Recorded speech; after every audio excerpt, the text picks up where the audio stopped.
அண்ணா நம்ம Chennai super Kings அணில ஒரு தமிழாளன் கூட இல்லண்ணா. அதை பத்தி உங்களோட கருத்து என்னண்ணா? ஐயே நீ கவலையப்படாத. நீ சொல்லிட்டல, அண்ணன் கிட்ட சொல்லிட்டல, உன்னை நேரா சிஎஸ்கேல போய் சேர்த்துருவேன். என்னைய சேர்த்துருவியாண்ணா? உன்னை சேர்த்துருவேன். உனக்கு கிரிக்கெட் நீ விளையாட தெரியுமா? அண்ணா எனக்கு பேட்டே பிடிக்க தெரியாதுண்ணா. கிரிக்கெட் பாப்பியா? சூப்பரா பாப்பேன். பார்த்தாலே போதும், அண்ணன் உனக்கு போய் சேர்த்துருவேன். குட்டா அண்ணா என்ன சேர்த்துருவியாண்ணா? அண்ணா அப்போ டோனி கிட்ட மட்டும் ஒரே ஒரு போட்டோ மட்டும் எடுத்துக்கிறேன். புரியல, டோனி கிட்ட மட்டும் ஒரே ஒரு போட்டோ எடுத்துக்கிறேன்.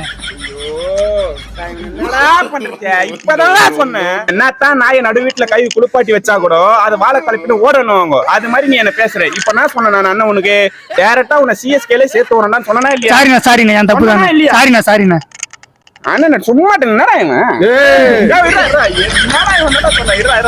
பசங்க மாட்டுக்கறி சாப்பிட்டுக்கிறாங்க. இது பண்ணத அண்ணன் உன்னை டைரக்டா அதுல சேர்த்து வரணும்னு சொன்னேன். நீ போய் டோனி கூட போட்டாருன்னு அண்ணனுக்கு அசிங்கமா இருக்குமா இல்லையா? தப்பு தானே இல்லையா? ஆனா இவங்க ரெண்டு பேரும் ரொம்ப கத்துறாங்களே, இவங்ககிட்ட என்ன பிரச்சனை கேட்டு பாக்கலாம். தம்பி அவனுக்கு எதுவுமே கேட்கறதுப்பா.